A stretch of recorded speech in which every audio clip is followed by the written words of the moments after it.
welcome to the second week of our Lions Den podcast. Very excited and pleased to announce that we've got described by Bedford Blues as the powerhouse prop who can play either side. We've got Henry Paul with us today from Bedford Blues, and he's going to tell us a bit about his journey, and we're just going to have a bit of a catch up really. So how are you doing, Henry? Yeah, very well, thank you, mate. Very well. That statement is entirely untrue. I never said I could play either side as well. And Oh, really? Being there, the forwards coach was like, "All right, you play loose and tight." And I was like, "No, don't know who told you that, but it's a lie." So how's that affected? Has that affected you in any way? No, they.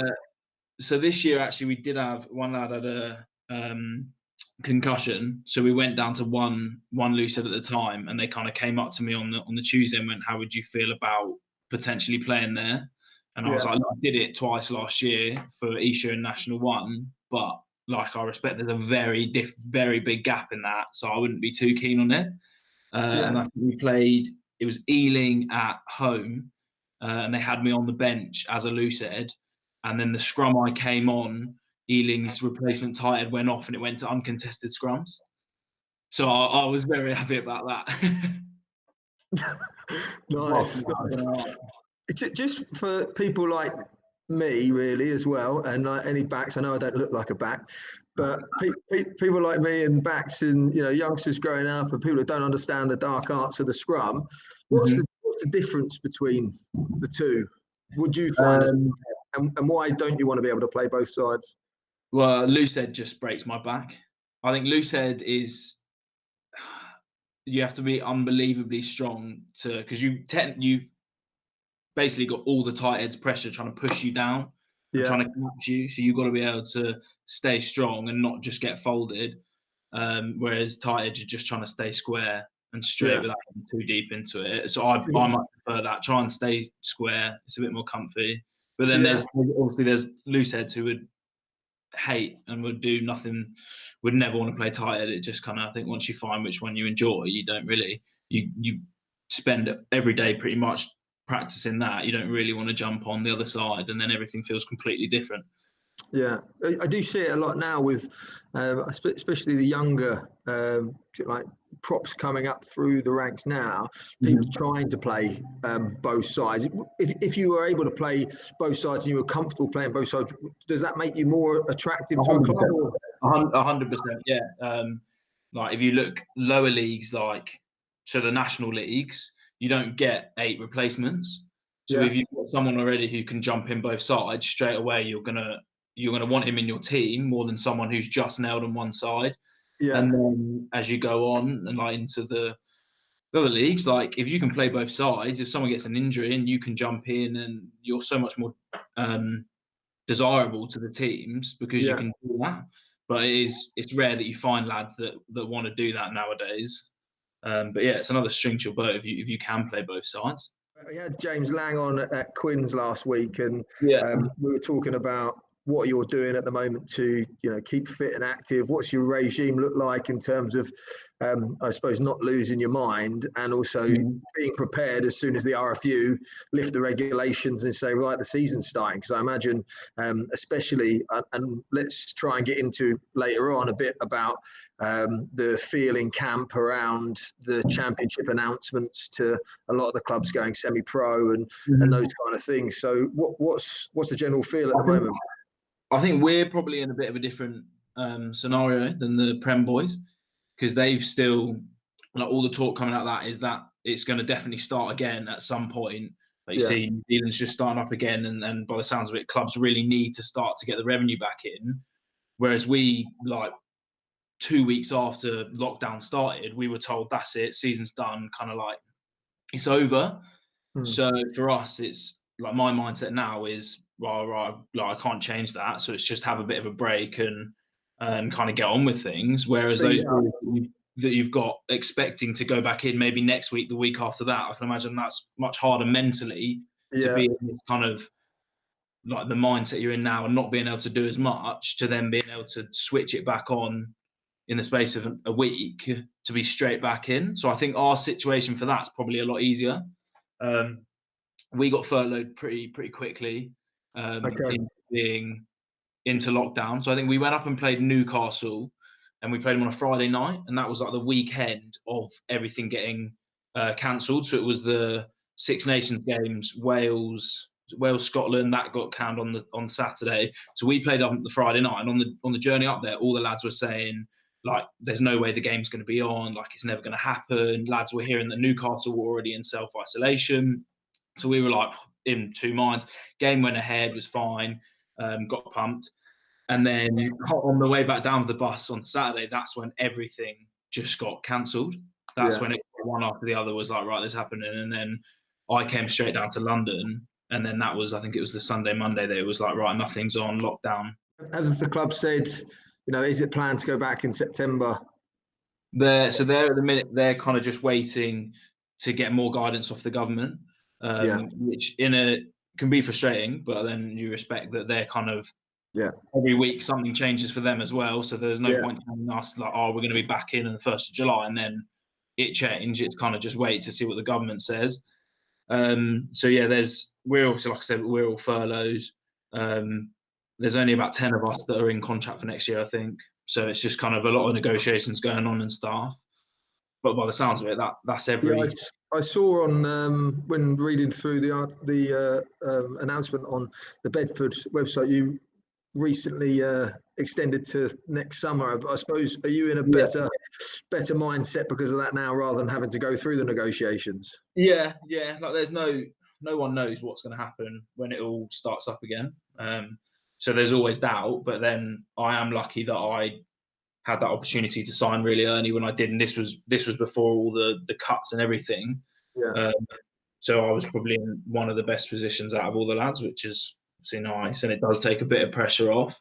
But the club are being really good, and they are trying to give boys as much guidance as they can. And when they did furlough us, it was a bit there hadn't been too much conversation, and they just kind of said, look, like, we haven't approached with anything because we don't know anything. And then straight away they were like, right, Zoom call. We've had 3 or 4 Zoom calls now, just all of us in, and they've kind of just talked us through what's going on and that. So that's been really handy. I've started running, which is interesting. Nice. A couple of 10Ks in the bank, a little 15K. God, that's good. That's good, mate. I haven't got past the 5. Really? 5Ks. It's just monotonous. It feels like the first time I went for a run, I actually thought my trainers were going to explode. I was so heavy.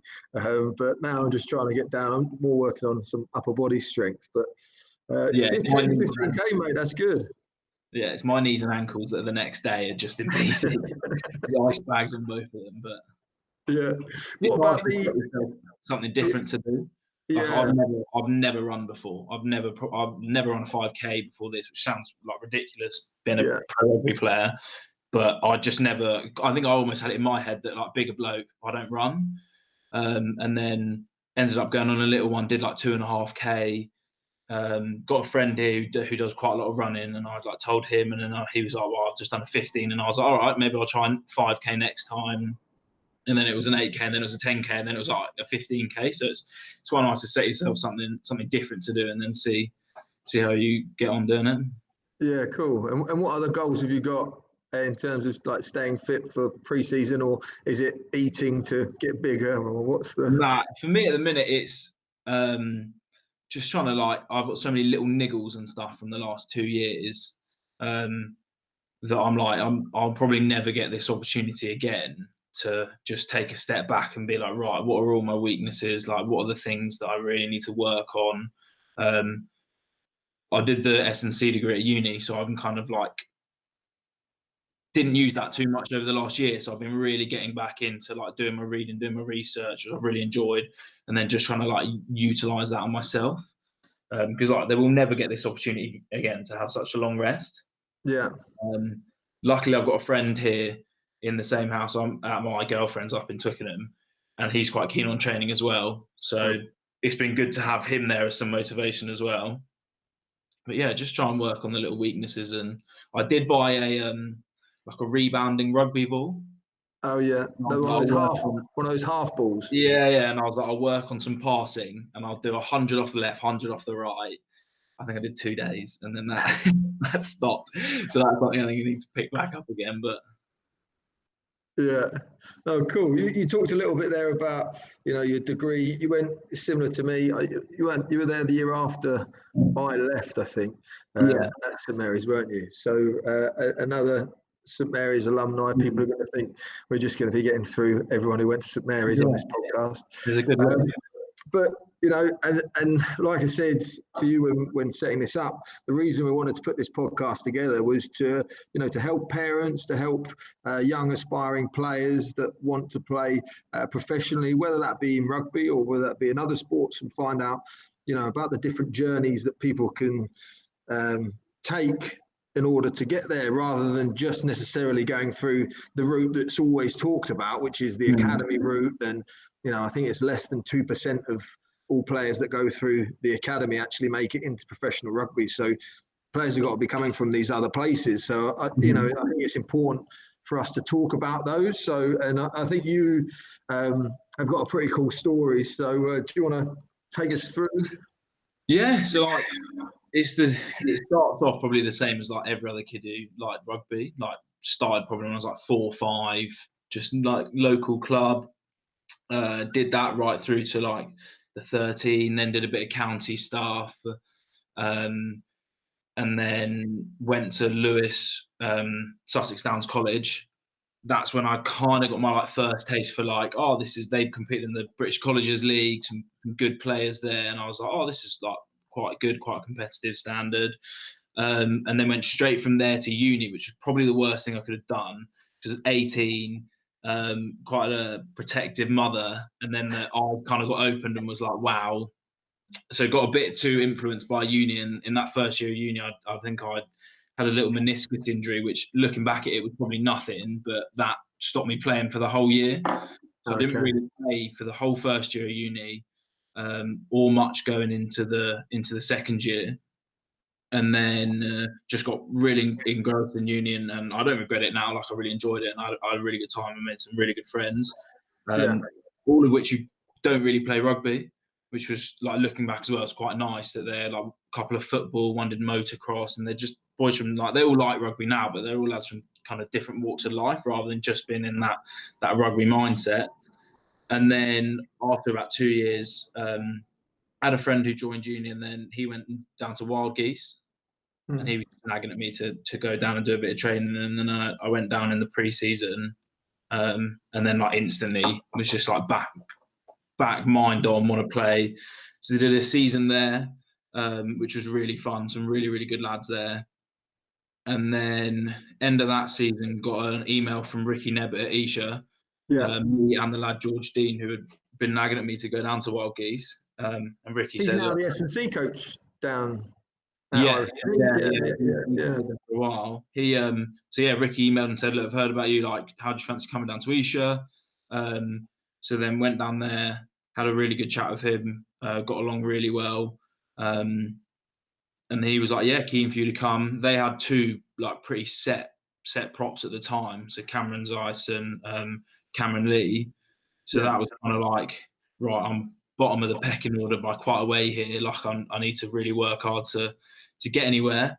Really knuckled down that pre-season, and then played about 4 or 5 games for the 2s, and was getting close to getting a game for the 1s. And then I think it happened again, who they played, but both Cam Zeiss and Cam Lee got an injury in the same game. So the next week they were like, right, you're straight in. And we had Caldy away for the first game for Isha first, and then baptism of fire. Yeah, it actually went surprisingly well. I think first scrum we got a scrum pen, kick to the corner, and then line out, and then I scored a try off first touch, and then that was the peak, and then it all just never scored again. So that was really good, and then kind of just like weeks went on, performances got a little bit better. They seemed really happy. The other boys were getting back fit, and they kind of just carried on. We're like, look, mate, like we're really happy with you. Like you've changed our mindset, kind of thing. We're really keen. And then it was actually Tom Williams who pushed it really hard. So he was there as the backs coach, and I had quite a few chats with him, and he just he was always asking like, so what college did you go to? Like, what club did you play for? So he really kind of showed an interest in what I'd done before, and then he actually said to me, he was like, "Look, I think you've got some good potential to push on." He was like, "And wouldn't it be a hell of a story if you did from like how you have come?"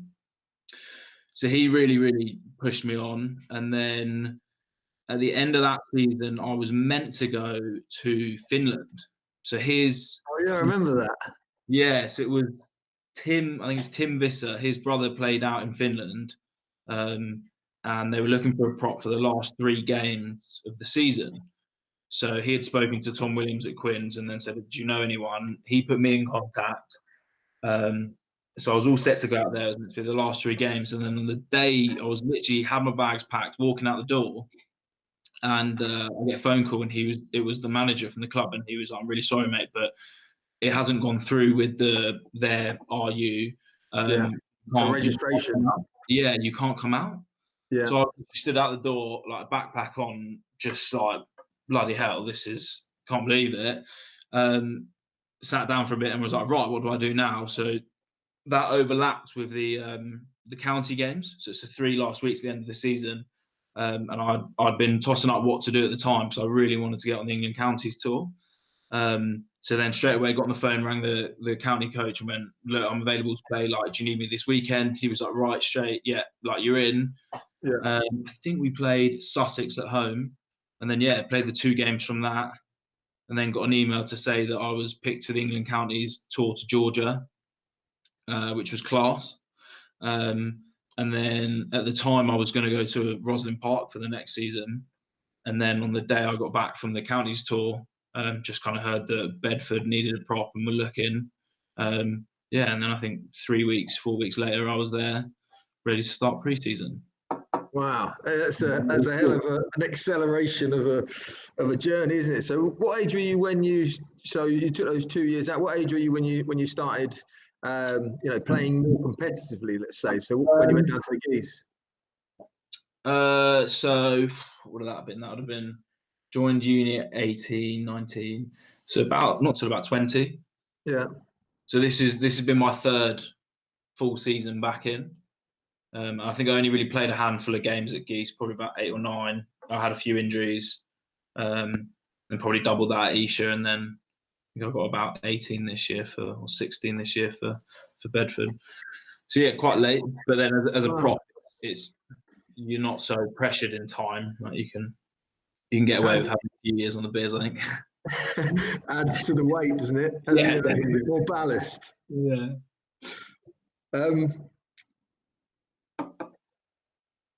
Well, who have been, do you think, the most influential people to get you where you are now? So Tom Williams, Ricky Nebbett at Esher, really, really pushed me on. I think both a bit kind of had their hands tied because they were the coaches for Esher, so they couldn't do too much because obviously their main job was to look after Esher and push them on. But they both kind of pulled me aside and said, "Look, like if you stick your head down and work hard, like you might have a chance of going somewhere." And like I've seen other lads, they've obviously both had really good careers themselves, so like there's no reason why you can't kind of get there. So they both kind of opened my eyes to be like, hold on a minute, I'm actually not that far away. And then I had a county coach, Rob Lawrence, when I was like 16, 17. I think he coached now Westcliff, I think. He pushed me hard, and he kind of said similar thing when I was a bit younger, that I had 2 years where I think I got dropped from counties. Then he pulled me back in, and I'd meet him for some one-on-one stuff. So he was really good. And then it sounds really corny, but just my mum. Yeah, I know. She was unbelievable. Like she would drive me to every single game, probably since I was 4. She would take me to every single game. She would be the loudest person on the touchline. Like she would really do anything to push me on. Yeah. And it was nice because she wasn't. I think she didn't know about like the professional rugby, and she was a bit naive to that. So it was never like there was any pressure to succeed or anything. She just took me there because she knew I enjoyed it, and she wanted me to go there and have a nice time. That was it. So that, looking back at it now, I can't thank her enough for doing that, because like I mean, there is like not many mums that want to give up Tuesday, Thursday, Saturday, Sunday every single week and never even moan about it. But she still drives up to Bedford all the time and watches. Yeah. She's always the loudest there. Yeah, she's been a massive inspiration and influence in me getting as far as I have so far. Yeah, I think it's a common theme so far from, we've only had 2 of these podcasts, but James Lang last week as well said, family, and particularly his mum, dad, and his brother, all were the reasons he started rugby. And then, when he had to travel up to Scotland, they were the ones that were taking him over there and stuff like that. And similar, the highest I played or tried to play was over at Esher, kept getting injured over there. But even my childhood and playing rugby, my mum was similar to you. I think my mum was the person that used to take me everywhere and drop me off in places and never ask questions. And the one thing, and I have to ask you, because my mum still doesn't have a clue whatsoever what any of the rules are, or the laws, should I say, are. And she screams like the loudest on the touchline. What's your mum like? Is she more clued up than mine? She's quite clued up, to be fair. Like, she'll love sitting down for the Six Nations, like watching them games, and she will constantly be every penalty. What's that for? What's going on there? So no, to be fair to her, she is quite clued up on it. There isn't too much that gets past her. But she loves it. She loves all sport. So, like, she's so passionate for it anyway. If it's on TV and stuff, she always wants to watch it, and she'll be texting me going, "Are you watching this? Like, have you seen this?" She's recently got Instagram.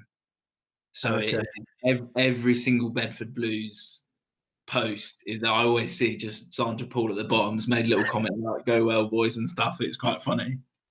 I don't think any of the lads have clicked yet and seen that it's on all of them. No one's mentioned anything to me yet, but I'm sure they will at some point. Yeah. That's nice. What can you remember what your first rugby memory is or was? Probably Crowborough RFC. Like, I have quite a few really nice memories of. We had a really nice team then. So I was probably there from like 4 through till maybe about 10. Yeah, nice. And you talked about it earlier with your mum having the love for the game. But when you're playing, professionally now, is that love that you have that started you playing rugby and kept you playing? Is that still there, or is it harder to get the motivation? How do you? I know that players vary, but how does it work with you? I think that's definitely still there. Obviously, I've only really had 3. This is my 3rd season back in, so I think the fire's still very much lit. That and I want to push on and want to crack on. So yeah, that's definitely still there. I think obviously everyone's different, and some people see it more as a job and look at it like that. I personally don't at all. Like, I think that when I go into training, sometimes I leave and I'm like, can't believe this has actually just been my work day, and I've just gone and met the lads, had a kick around in the park and bit to the gym. Class. But then there is obviously the business side of it, and like you turn up on Saturday and it like there's a lot. It means a lot to a lot of people. So you got to kind of switch it on then and just remember that there is more to it. But yeah, I think it's just a game. It's what I would if I would be doing it if I wasn't a professional and I wasn't getting paid for it. I would be going down to a club Tuesday, Thursday, and I'll be playing on the weekend anyway. Yeah. But you hear some lads that are at the top level, and it's not the same for them. They see it as a job, and that's just their mindset, isn't it? Like everyone's. Yeah, and I suppose you've got to do whatever you can to get yourself motivated for it. But I think the easiest way for that to do that, and I think the message that we want to try and get across to all these aspiring rugby players out there is that it's best to keep doing what you love doing, and the motivation will stay. Would you agree with that? Yeah, definitely. You've got to enjoy it. If you're not enjoying what you're doing, you can only kind of mask that for so long and kind of trick yourself into carrying doing it. You're eventually going to hit a point where you're going to explode. You kind of got to address that. And if you don't like some parts of like the training and stuff, there's always ways around it, and you just got to find what what do you really enjoy about it? Whether it's the training, meeting friends, meeting new people, like being competitive, whatever aspect that is, just got to find that and then stick to doing that. Because you can't fake it for that long. No, very good advice. Great advice. A little bit like future stuff now, all goes well, no injuries, you keep on a similar trajectory. What's your, what are your goals? Where do you want to get to? What does good look like? I'd be lying if I didn't say I'd absolutely love to play in the Prem. But then I think it's easy to kind of like constantly be looking up and then forget what you're doing at the meantime. So I've been, each year I've kind of set myself the goal of get the first team jersey by the end of the year. And I've been lucky enough that everywhere I've gone, there's been players above me that are at such a good standard that I've really got to work for that. Just keeping my targets quite small at the minute and work towards that goal. And then hopefully if I achieve that by the end of the season, then you just tick on and then you look at where you're at and maybe work towards the next goal. We'll see at the minute, it's difficult because I'm, like I say, on that bit of trajectory and I feel like I've got a really good bit of momentum. Was getting loads of games in, and then this happens and you don't get to play. In the back of my mind, I'm like worrying a little bit that when I go back, am I going to forgotten everything and back to how I was a couple of years ago? But I think everyone's in the same boat with all walks of life. So you can only kind of do what you can do at the minute. Yeah, you can only control what you can control. There's no point worrying about anything else, is there? And I think when I get back, it'll be a bit rusty, and it's definitely going to take a few weeks. And those first few scrums are going to be interesting. Yeah. But hopefully, we'll get the opportunity to play again this year.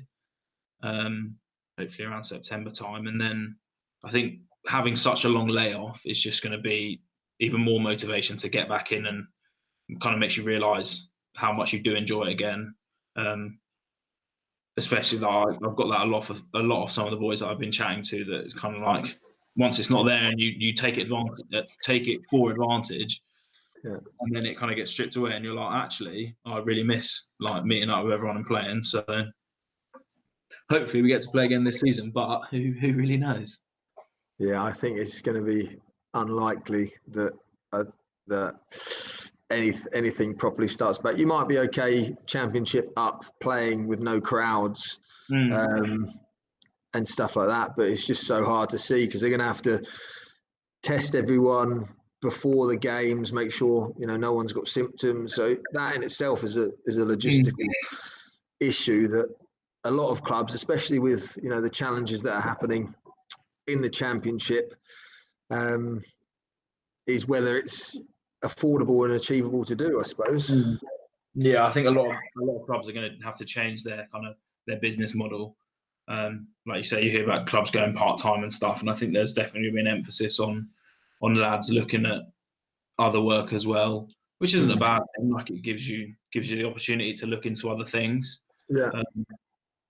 So everyone's just going to have to like kind of see how they get on, and then there'll be some clubs in the champ who are fine and can straight away get back in the swing of things. But then if there's no games, then like they'll be in the exact same boat. So you just have to wait and see. But like there's such a bigger picture going on with everything that it kind of like you can get yourself frustrated for 10, 15 minutes thinking, oh, I'm not going to play again for ages, and then you kind of remember that actually you can only walk down to the shops once at the minute. So it's like there's bigger things to worry about.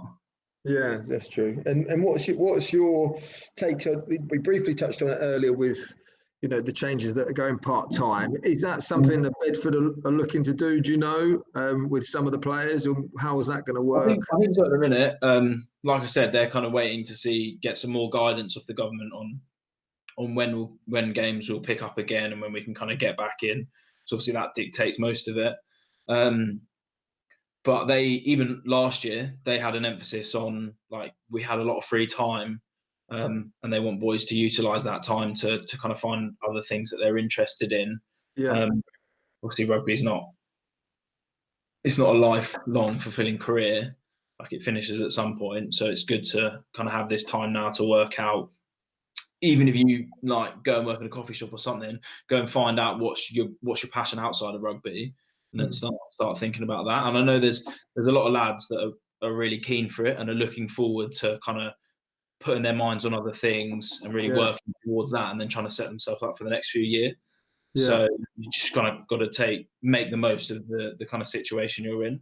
And how do and hopefully find a nice job in a school or something up in Bedford, which would be my plan for the days off. Oh, cool. So going in and then doing some like games coaching and stuff like that. Yeah, something along those lines. Obviously, I did quite a lot with the stuff with you, and I think I was in a really good place at the end of that, and obtained loads of experience. So hopefully find a nice school and then work towards becoming a teacher at some point. Yeah. Is that something that, like, how does the club help? I know they, like you said, they say you should go and spend your spare time. What do they do to support you to find something or make it happen, basically? So luckily, Bedford is, from just being up there for the year, it seems like everything evolves around the rugby club. Like everywhere you go in Bedford, like they know you straight away. They'll always take the time to speak to you. It is like a massive community, and the rugby club is at the heart of that. So there's so many sponsors and stuff, and they're more than happy to push lads towards them, and you're constantly meeting people after games and stuff. And then when all of this happened, and then we had the cuts and everything, they were straight on it with saying we'll set up big Zoom calls with people from all different companies, and they'll kind of help lads push towards that. And I think most of the boys, all they need is a phone number and a name and that connection, and then everyone can just kind of go out and work to it themselves. Yeah. But I think that's the same at every club. All the clubs I've been involved with, there's such a passion behind the club, not just the 15 and that around that team. Everyone who's been there before, all the people in the local area, they're so passionate about the club that they want to help any way they can, which is the great thing about rugby, is it is like a big community. Yeah, it's a big community, but it's also can be very small, can't it? You know, you often know lots of people. You know, I don't think there's ever a time I don't go on holiday or go somewhere that you generally bump into someone that you've played rugby with throughout some point of your career. It's crazy, really. I think it's just in the culture that you kind of grow up with, that like everyone in the club's so approachable and everyone speaks to everyone, and probably because there's usually a few beers had, so you're constantly meeting new people and stuff. But that just means that the network just grows so quickly. Yeah. Speaking of Bedford, so I grew up near Cambridge. Yeah, not far. Yeah, and the closest, I suppose, closest sort of professional team was Bedford. So I used to go down there and watch every now and again. And they used to have this. One of the fans was just crazy, is the only way I can announce it. Is he still there? Do you know the one I'm talking about? Yeah. Well, I definitely know who you're talking about. Yeah, he's there every week. Sits just outside the changing room. Yeah. A little bit of chat to the other team as they're walking out. And he's still there. He's still there. But I think that's like when I went to Bedford, I was a bit naive in the history of the club, and then within a week of being there, like just from the photos around the club and everything, you realise how big the club is, kind of like the heritage it has in England for rugby, and that's just backed up with the community around it. They absolutely love it. Everyone knows the club. Like it is a really, really good place to be. And I think the people who are dedicated fans, they've been fans since they were little kids growing up in Bedford, and they still go and spend their weekends watching it. We had, I think it was over 5,000 people at the Boxing Day game, which is just, which is unbelievable for a championship team. Yeah.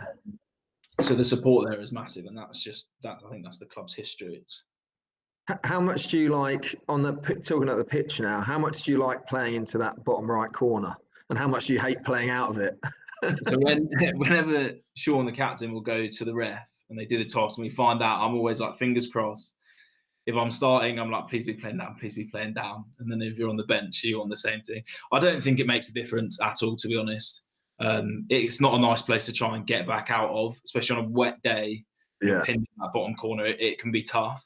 A bit of a question, like I say, to try and help some of these aspiring players out there that might be listening along, and hopefully getting lots of motivation from your story.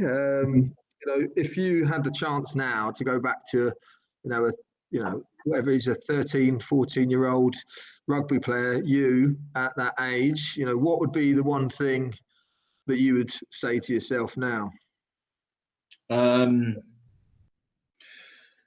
Probably just really make sure you're enjoying it. Like really make sure that you're in it for the right reasons. You're not just going down there because your mates are going down and you kind of want to fit in or whatever. Just as long as you're enjoying it, then you'll get to however far you want to get with it. Once you lose that, I think it's a real struggle when you're only gonna. You're never gonna. I think once that point goes, and you're really gonna fall out of love with it. And then don't put so much pressure on. Like you see all the things and you hear about the big name players, and it's constantly like, oh well, they went to this place and then they went to this club, and they're by the age of 18 they're like the finished article. Like, don't worry about that at all. Just go through your journey, do whatever you go through the path whichever you go through. Go to some have a dabble at a few men's clubs when you get old enough to really embrace the culture of it, and then I think it'll just work itself out. Okay, nice, great advice. Yeah, keep doing what you love. I like that advice. Yeah, definitely. Okay, cool. We've got a few questions from some people. I think we've covered it a bit, but there's a Pocky198 said, how are you coping with being stuck inside? Luckily, I have a bit of a garden. I think if I didn't have this bit of a garden, it might be a different story. I quite quickly learned within a week or two, I have to get up and do something straight away. Normally either go for a run or do some exercise in the garden. But if I go, I'll work out in the evening, or I'll do my bit of activity in the evening. Come 12, 1 o'clock, I'm getting itchy feet and then start annoying everyone else in the house quite badly. So I learned go get rid of most of your energy in the morning. And then just try and fill the day with other things. So a bit of reading here and there, a few puzzles, bit of Monopoly Deal. That's a good one if anyone's looking for a good card game. Monopoly Deal. Monopoly Deal, never heard of that. Yeah, so it's basically like a card game version of the board game. It gets quite competitive, but it is a very good game. Nice. And what book are you reading? Lord of the Rings trilogy. So I've got about not far off finishing the third one, and then I'm going to go back in the wrong order and read The Hobbit, because I haven't read that yet either. So. Okay, nice. Very intense. Yeah, it's good fun. Class. Another one from a young rugby player is what outside of normal training, or basically, what could an aspiring front row forward do through isolation now to learn good techniques and habits? I think a lot of it, like front row, all forwards, kind of all over players, it's like your stability, your balance, everything like that. The stronger you are in those positions, the better that's going to translate through into your game. So just challenging yourself in loads of different things. See how long you can stand on one leg, like get in a scrummaging position with your hands on something, see how long you can do that, then get your mum or dad to put something on your back and then see how long you do that. And then I always think testing yourself and then trying to retest in a week and then in 2 weeks, that's the best way to really challenge yourself, and that will motivate you the most. Yeah. So you just find things that feel really awkward and really weird, and then test yourself and see how much better you can get, and then set yourself little goals and then try and do it for 2, 3, 4 minutes by the time you leave. And then you'll be surprised how much that translates into when you get back into playing. Nice. Great advice. I enrolled my girlfriend the other day to help me with my leg session. And I was in a scrummaging position, so feet quite narrow. It's one of the things I'm trying to work on, and then hand on a sandbag. And then she had 2 big bands wrapped around her. And I basically set her the challenge she's got 45 seconds to pull me off balance. And if she does it, I'll buy her a takeaway. Luckily, she didn't. She was very close at one point, and I think that gave her that extra bit of motivation to really go for it. Yeah. I think she had worked harder than I had, but that was something I kind of thought up on the whim, and then was really good. Yeah, that sounds great, and also it didn't cost you too much money. Yeah, exactly. Another one here from your ex-colleague Joe Garner. He asked if you had any recommendations of where he can find a good bed. Good bed, Costco. Costco. Without a doubt. I think he was more referring to that story of your bed. Do you remember when you used to work for Lions? Yeah. And they had a bit of a debacle with the bed. The bed I got then was from Costco. Was it Costco? That was it. It was from Costco. I've still got it. It hasn't been up for a while. It's in the shed at the end of the garden.